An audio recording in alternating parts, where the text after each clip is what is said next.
Real flowers తోటి ఈరోజు flower vase అయితే చేశానండి. చాలా డెకరేటివ్గా ఉంది కదా. వన్ లీఫ్ కూడా ఈ డైజీ ఫ్లవర్స్తో కట్ చేసి ఇలా పైన అయితే సెట్ చేశాను. Hi, welcome to Neha Telugu vlogs. ఈరోజు వచ్చేసి మనము ఎల్లో డైజీ ఫ్లవర్స్ గురించి అయితే తెలుసుకుందామండి.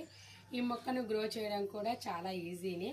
ఈరోజు మాత్రం ఒక 4 ఫ్లవర్స్ అయితే బాగా బ్లూమ్ అయ్యాయి. ఆ ఫ్లవర్స్ అన్ని పిక్ చేసి మనము ఫ్లవర్ వాజ్ అయితే తయారు చేద్దాం. అలాగే ఈ మొక్కను నేను ఎలా గ్రో చేస్తున్నానో కూడా ఈ వీడియోలో అయితే తెలుసుకుందాం. ఎల్లో డైజీ ఫ్లవర్ మొక్కను వచ్చేసి మనము సీడ్ ద్వారా అయినా గ్రో చేయొచ్చు. పక్కన ఉన్న పిలక మొక్కలు వస్తాయి కదా, అలా పిలక మొక్కను తీసుకొని అయినా గ్రో చేయొచ్చు. 2 విధాలుగా ఎలా గ్రో చేసినా డైజీ ఫ్లవర్ మొక్క అయితే పెరుగుతుంది. ఈ డైజీ ఫ్లవర్ సీడ్ అయితే మనం వేసిన 15 డేస్కి అంతా సీడ్ అయితే జర్మినేట్ అవుతుంది. 8 to 10 వీక్స్ లోపు మొక్క అయితే పెరిగి మనకి 4 మంత్స్ వరకు ఫ్లవర్ బ్లూమింగ్ అయితే ఉంటుంది. అక్టోబర్ నుంచి ఫిబ్రవరి వరకు ఫ్లవర్ బ్లూమింగ్ అయితే చాలా ఎక్కువగా ఉంటుందండి ఈ డైజీ ఫ్లవర్స్. అలాగే ఒక్కసారి ఈ డైజీ ఫ్లవర్ మొక్కను నాటామంటే మనకు 5 to 10 ఇయర్స్ వరకు ఈ ఫ్లవరింగ్ అయితే వస్తూనే ఉంటుంది. మనము ఎండిన ఆకులు ఎప్పటికప్పుడు స్టెమ్ కటింగ్ అలా చేసుకుంటూ మొక్కను కేర్ తీసుకోవడం వల్ల మనము 5 to 10 ఇయర్స్ వరకు ఇలా పువ్వులను అయితే పొందవచ్చు.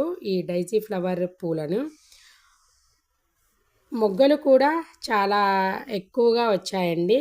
వీటికి మనము ఫర్టిలైజర్ అయితే రెగ్యులర్గా అన్ని ఫ్లవర్స్కి బనానా, ఆనియన్ పీల్ వాటర్ ఎలా ఇస్తామో నేను కూడా ఈ డైజీ ఫ్లవర్ పూల మొక్కకి ఆ ఫర్టిలైజర్ అయితే ఇచ్చాను. అందుకే more flowers and more birds అయితే వచ్చాయి. ఎల్లో కలరింగ్ తోటి చాలా బ్యూటిఫుల్గా ఉంది. డైజీ ఫ్లవర్ పూల మొక్కకైతే సన్లైట్ అయితే కంపల్సరీ అవసరం అండి.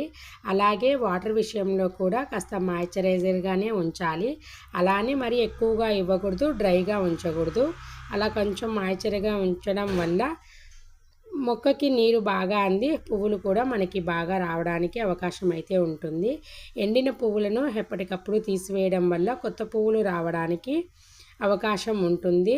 ఏ పూల మొక్కకైనా మనము ఎండిన పూలను ఎప్పటికప్పుడు తీసేస్తూ ఉండాలి. అప్పుడే మనకి మోర్ ఫ్లవర్స్ అయితే పూల మొక్కల నుంచి పొందవచ్చు. ఇందులో చాలా కలర్సే ఉంటాయండి. ఈ ఫ్లవర్స్ని మనము ఫ్లవర్ డెకరేషన్కి వాడచ్చు, అలాగే ఫ్లవర్ వాజ్లో కూడా వాడచ్చు. ఇలా మన గార్డెన్లో వచ్చిన పువ్వులతోటి ఫ్లవర్ వాజ్ చేసుకోవడం కూడా చాలా హ్యాపీగా ఉంటుంది కదా. రియల్ ఫ్లవర్స్ తోటి మనం టేబుల్ పైన కానీ కిచెన్లో కానీ అక్కడక్కడ పెట్టాము అంటే చాలా అందంగా ఉంటుంది. అలాగే మనకి కూడా మన గార్డెన్లో ఉన్న పూలతోటి ఓన్గా చేసుకున్నామన్న ఫీలింగ్ కూడా ఉంటుంది. ఈ డైజీ ఫ్లవర్ మొక్కకి మొగ్గలైతే చాలా వరకు వచ్చాయండి. ఇంకా బ్లూమ్ అవ్వడానికి రెడీగా ఉన్న పువ్వులు కూడా ఉన్నాయి. మీకు అక్కడ కనిపిస్తుంది కదా, అది టుమారో కానీ డే ఆఫ్టర్ టుమారో కానీ కంప్లీట్గా అయితే బ్లూమ్ అవుతుంది. ఇది నేను డైజీ ఫ్లవర్ మొక్కను వచ్చేసి కింద నేలపైనే వేశాను. చాలా ఏపుగా అయితే పెరిగిందండి మొక్క.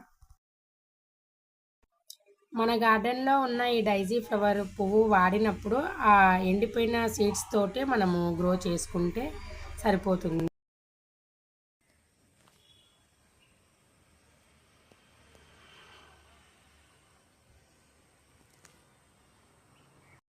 డైజీ ఫ్లవర్ ఎండిపోయినప్పుడు పువ్వు అయితే ఇలా ఉంటుందండి. దీన్ని పిక్ చేసి మనము చేత్తో నలిపేసి ఆ సీడ్స్ అన్నీ కలెక్ట్ చేసుకుంటే మనం మళ్ళీ వేసుకోవడానికైతే యూజ్ అవుతుంది. కొంచెం మొండిగా పెరిగే మొక్క అనే చెప్పచ్చండి. నేను కొంచెం ఫర్టిలైజర్స్, స్టెమ్ కటింగ్ అలా చేస్తూ ఉంటాను. కేర్ అంటే ఇంక ఇవేనండి. ఒక 4 ఫ్లవర్స్ అయితే బ్లూమ్ అయ్యాయని చెప్పాను కదా, పిక్ చేశానండి. ఇంకా మొగ్గలు అయితే చాలా ఉన్నాయి. వీటితోటి ఫ్లవర్ వాజ్ అయితే చేసేద్దాము.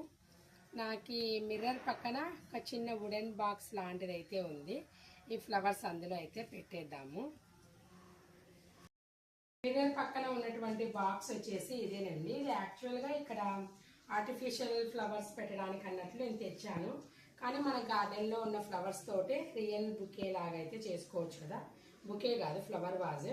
నేను నా గార్డెన్లో ఉన్న ఫ్లవర్స్ తోటి అప్పుడప్పుడు బుకే కూడా చేసి ఇక్కడైతే డెకరేట్ చేస్తూ ఉంటాను. ఈరోజు మాత్రం డైజీ ఫ్లవర్స్ తోటి ఇక్కడ డెకరేషన్ లాగా అయితే చేస్తున్నాను.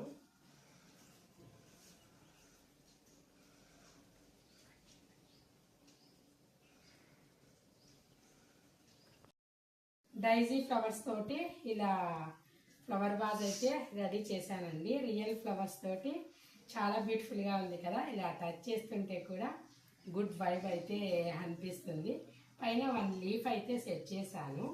ఈ డైజీ ఫ్లవర్ యొక్క లీఫ్ ఇక్కడ పెట్టేసి ఫ్లవర్స్ అయితే ఇలా సెట్ చేశాను. ఇంకా బోల్డ్ అని మొగ్గలు ఉన్నాయండి. అవి మనకి 3 డేస్ ఆఫ్టర్ అలా ఇలా ఫ్లవర్స్ అయితే బ్లూమ్ అయ్యి చాలా బ్యూటిఫుల్గా ఉంటుంది ప్లాంట్ కూడా. ఇదండి ఈరోజు డైజీ ఫ్లవర్స్ ప్లాంట్ గురించి అయితే తెలుసుకుందాం కదా. ఎల్లో ఫ్లవర్ బ్లూమింగ్ తోటి చాలా బ్యూటిఫుల్గా ఉంది. పిక్ చేస్తుంటే కూడా కలర్ అనేది నాకు ఐస్కి చాలా బాగా అనిపించింది. ఆ ఫ్లవర్ కూడా చూడడానికి సన్ఫ్లవర్ లాగా ఉంటుంది, కానీ పెటల్స్ తోటి మనకి చాలా అందంగా అయితే కనిపించింది. ఇదండి, వీలైతే లైక్ చేయండి, షేర్ చేయండి, సబ్స్క్రైబ్.